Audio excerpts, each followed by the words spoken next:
I hear a lot of discontent from my clients who have tried to secure board roles, and maybe they're doing a bit of a scattergun approach in the market. And candidates typically these days just don't have a very sophisticated approach. So I just want to outline what is, in my opinion, a winning board application process from beginning to end. First and foremost, you identify, where is your unique value proposition? Where could you add the most value? Where would you be a top 10% candidate? So I've got to assume you've got that piece of the puzzle right. So let's say you've heard about an opportunity, maybe you've seen an opportunity advertised. What are the correct steps from there to secure a meaningful interview and secure that opportunity? First and foremost, you don't just rush and send off your application. Big mistake. First and foremost, you must map out and research that organisation to the nth degree.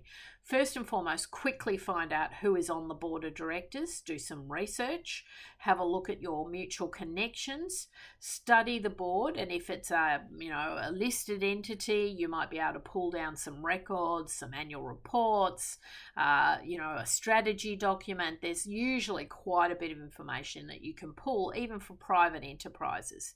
So first and foremost, do your research. I cannot tell you how many people I speak to who are unhappy about their results, and they've applied for a role and they didn't get an interview and they're complaining about it. And then I ask them, well, who is on the board of directors?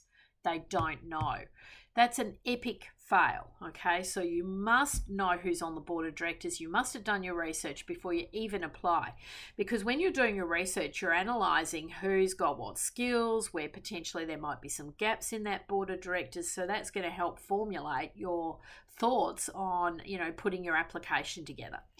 Second key component is you've got to try and establish a relationship with the board of directors, the nomination committee, before you apply. If you try and do this after you've applied for the role, this is what we call lobbying for the position. That, generally speaking, doesn't work. So you only get a small window potentially to reach out to a mutual connection, maybe establish a connection with one of the board members, ask them about the board, ask them about the opportunity. Now, you won't always be afforded, lengthy conversations. The reality is there's a lot of competition for roles. So if it's advertised, you might find it's extremely difficult to get people on the phone, and they can't afford to talk to everybody and tell everyone about the board role and whether or not you're a fit or not a fit, and why you should apply. That just doesn't happen. So just be realistic. But if you can establish a connection with someone on the board, it can be extremely helpful. And we try and counsel all of our clients to do this before they apply, and it does increase the strike rate, the success rate of securing a meaningful meeting about the opportunity, because people will gather that additional information. And then obviously you want to weave that information into your cover letter.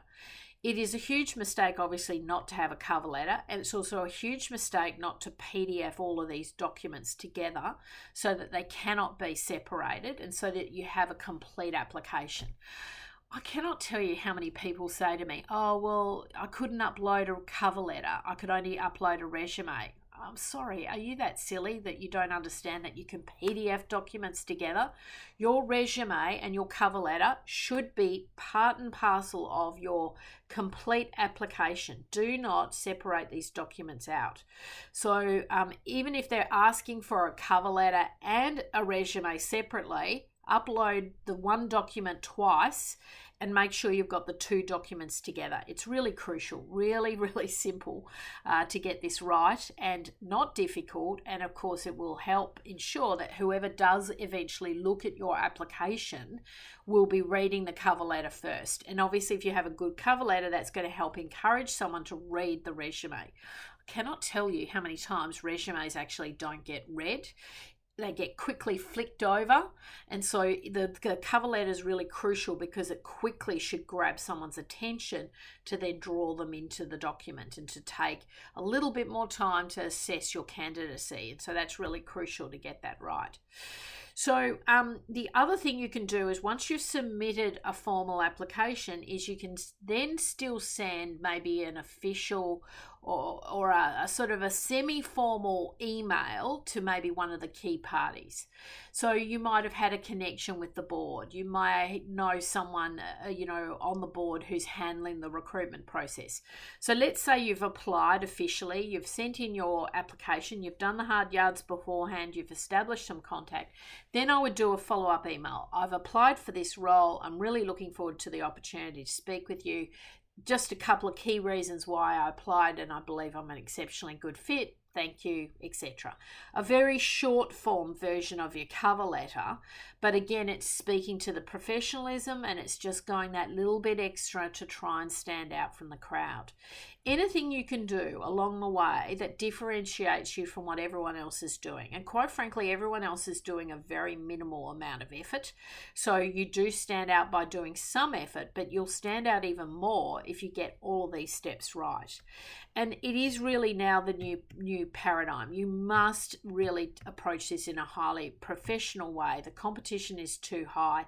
If you want to secure meaningful meetings and to progress to the interview stage, you've got to get the fundamentals right. So that, in my opinion, is the key to a winning application. You've got to do the assessment first, really do your research. Then you've got to sort of garner as much of that research as possible. Try and speak to someone beforehand. Weave that into your cover letter. Make sure your cover letter and your resume are standout and they're all joined together, fully customized to that organization and their requirements and their needs. So no generic documents being sent out here. And then, of course, the follow through to just try and get it over the line for a meaningful meeting.